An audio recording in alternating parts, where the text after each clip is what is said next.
हाँ तो मेरे प्यारे दोस्तों, स्वागत है आप सभी के आपके अपने चैनल पवन स्मार्ट स्टडी पर। तो आज की इस वीडियो में लेकर आ गए हैं दोस्तों मंथली टेस्ट क्लास 8 जो आप लोग का 3 अगस्त के एग्जाम होने वाला है दोस्तों। उसके लिए जो है हिंदी के ऐसे क्वेश्चन को लेकर आ गए हैं जो कि आपके एग्जाम के लिए काफ़ी ज़्यादा महत्वपूर्ण रहेंगे।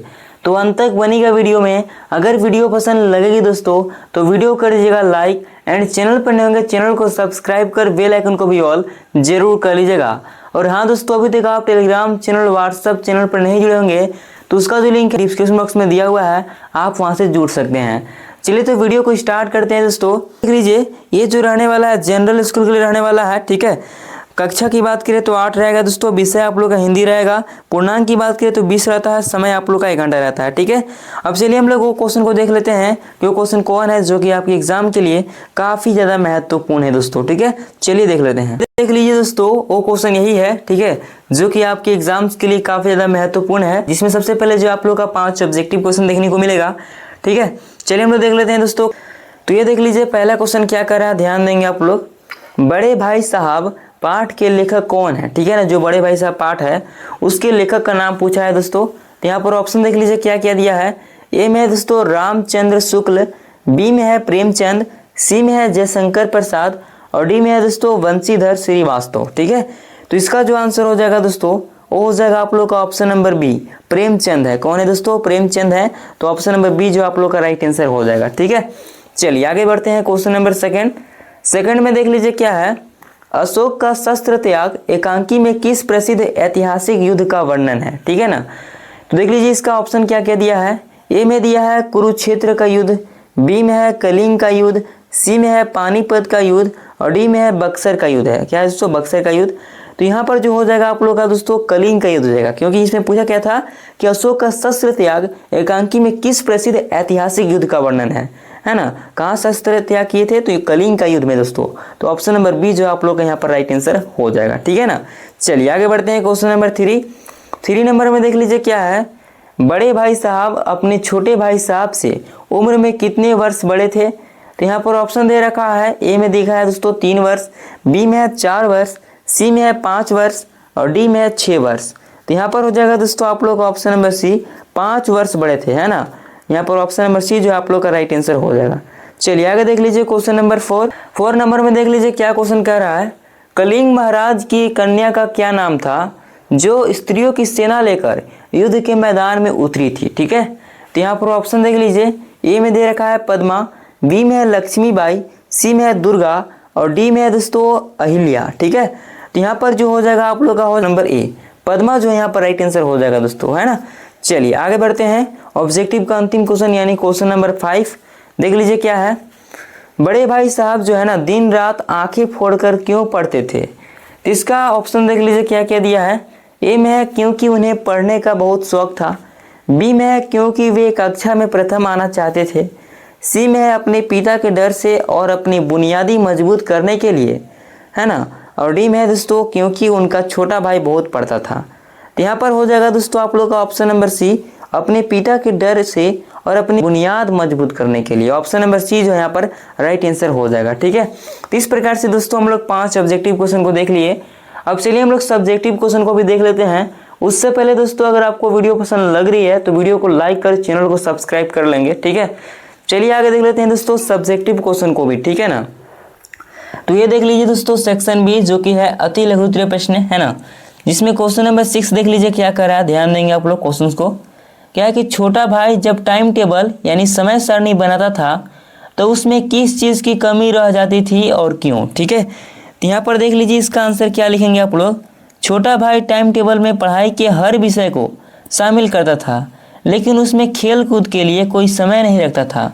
खेल कूद के प्रति उसका आकर्षण इतना अधिक था कि वह चाह कर भी टाइम टेबल का पालन नहीं कर पाता था, ठीक है ना।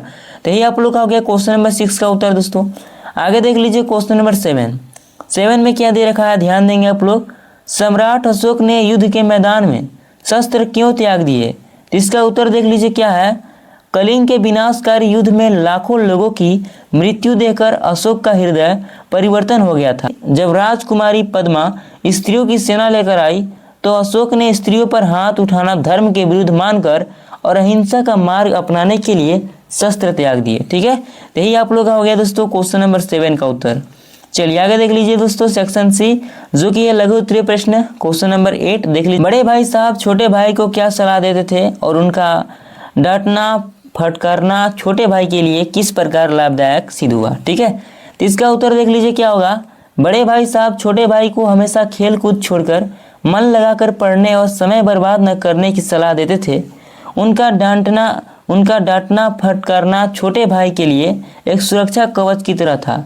इसी डर और अनुशासन के कारण छोटा भाई कक्षा में प्रथम आता रहा और सही रास्ते पर चला। ठीक है, तो ये हो गया दोस्तों आप लोगों का क्वेश्चन नंबर 8वां का उत्तर है ना। इसी प्रकार से आप लोग लिखेंगे, ये नहीं कि जो बता रहे हैं ये लिखें, अपने शब्दों में लिखने का प्रयास कर सकते हैं, नंबर नहीं कटेगा दोस्तों। अपने शब्दों में जितना अच्छा लिखेंगे ना उतना ही नंबर आप लोगों को देखने को मिलेगा। ठीक है, चलिए आगे बढ़ते हैं। क्वेश्चन नंबर 9 यानी सेक्शन डी देख लीजिए दोस्तों, जो कि है दीर्घ उत्तरीय प्रश्न है और ये जो है 50 से 80 शब्दों में जो इसका उत्तर देना है, जिसमें दोस्तों 9 का ए और बी 2 है। 9 का ए है दोस्तों, किताबी ज्ञान होना एक बात है और जीवन का अनुभव होना दूसरी बात। बड़े भाई साहब पाठ के आधार पर इस कथन को स्पष्ट कीजिए। तो इसका उत्तर देख लीजिए क्या होगा।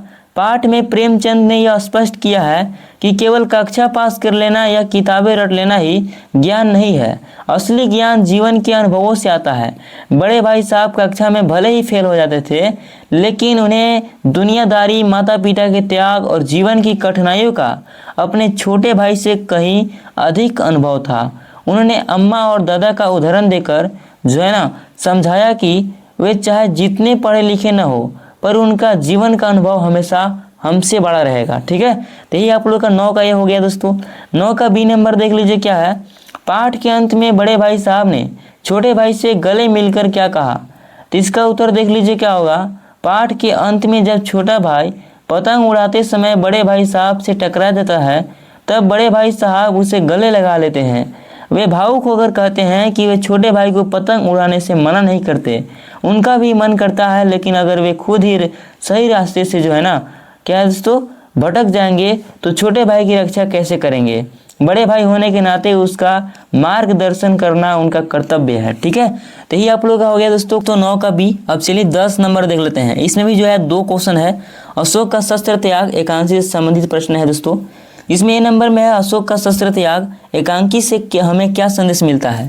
तो इसका उत्तर देख लीजिए क्या लिखेंगे आप लोग, ध्यान देंगे दोस्तों। इस एकांकी से हमें शांति, अहिंसा, करुणा और मानवता का संदेश मिलता है। यह हमें सिखाता है कि युद्ध और रक्तपात से कभी किसी समस्या का समाधान नहीं हो सकता। विजय वही सच्ची होती है जो शस्त्रों से नहीं बल्कि प्रेम और सद्भावना से लोगों की दिलों पर जीती जाए। अशोक का बौद्ध धर्म अपनाना इसी सत्य को रेखांकित करता है। ठीक है, तो ये हो गया दोस्तों। अब बी नंबर में है राजकुमारी पद्मा ने सम्राट अशोक से बदला क्यों नहीं लिया जबकि उनके पास अवसर था। तो इसका उत्तर देख लीजिए। जब सम्राट अशोक ने अपनी तलवार फेंक दी और अपने सैनिकों को भी शस्त्र डालने का आदेश दे दिया, तब राजकुमारी पद्मा ने कहा कि वे निहत्तों पर वार नहीं करती। उनकी लड़ाई न्याय और मातृभूमि की रक्षा के लिए थी, किसी लाचार या शरण में आए व्यक्ति की हत्या के लिए नहीं। अशोक के पश्चाताप और शस्त्र त्याग को देखकर पद्मा ने वीर छत्रराणी के धर्म का जो है ना पालन किया और उन्हें जीवित छोड़ दिया। तो यही आप लोग का हो गया दोस्तों 10वां का बी भी। तो हम लोग दोस्तों सारे क्वेश्चन को देख लिए जो कि आपके एग्जाम्स के लिए काफ़ी ज़्यादा महत्वपूर्ण है ना। तो यही था दोस्तों बाइक इसलिए की वीडियो। अगर वीडियो पसंद लगी हुई तो वीडियो को लाइक कर चैनल को सब्सक्राइब कर लेंगे। चलिए मिलते हैं इस नेक्स्ट वीडियो के साथ, तब तक के लिए जय हिंद जय भारत।